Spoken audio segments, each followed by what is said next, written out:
Also, hier sehen wir unser Wasserrad. Das war einer unserer ersten Entwürfe.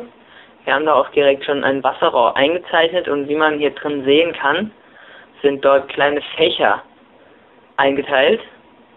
Genau dort.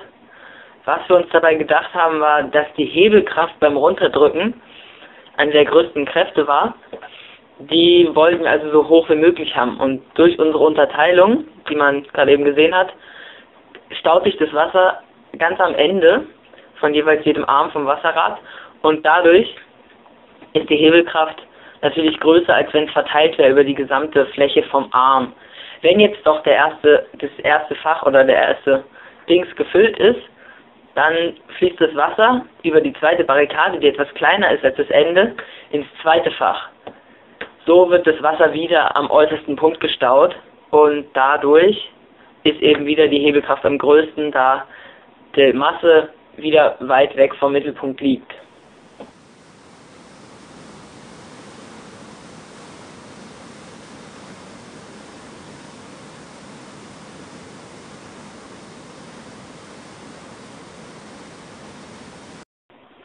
Also, das ist nun unser endgültiges Modell mit SketchUp gemacht.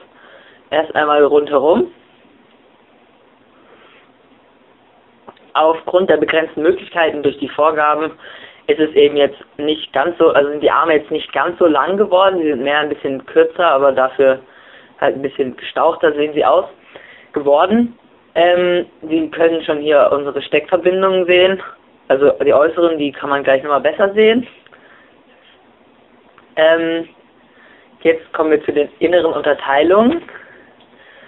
Hier kann man sehen, dass die Fächer und unser System im Grunde gleich geblieben sind, weil das äußerste Fach ein wenig kleiner geworden ist, aufgrund des Radius, den wir einhalten mussten und trotzdem keinen Platz verschenken wollten. Jetzt gucken wir uns nochmal die Steckverbindungen genauer an. Hier kann man schön sehen, dass wir quasi immer solche Stöpsel und solche Ausbuchtungen gemacht haben, die man dann sehr gut ineinander stecken konnte.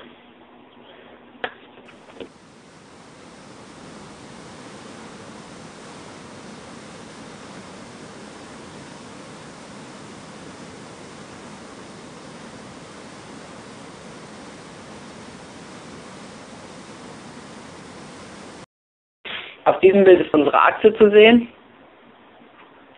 Sie wurde mit einer Flügelmutter und einer Mutter, die gegeneinander verschraubt wurden, befestigt. Direkt dahinter auf der Achse ist eine Unterlegscheibe. Die gesamte Achse steckt in dem Holzfuß und im Hintergrund sieht man noch unser Wasserrad.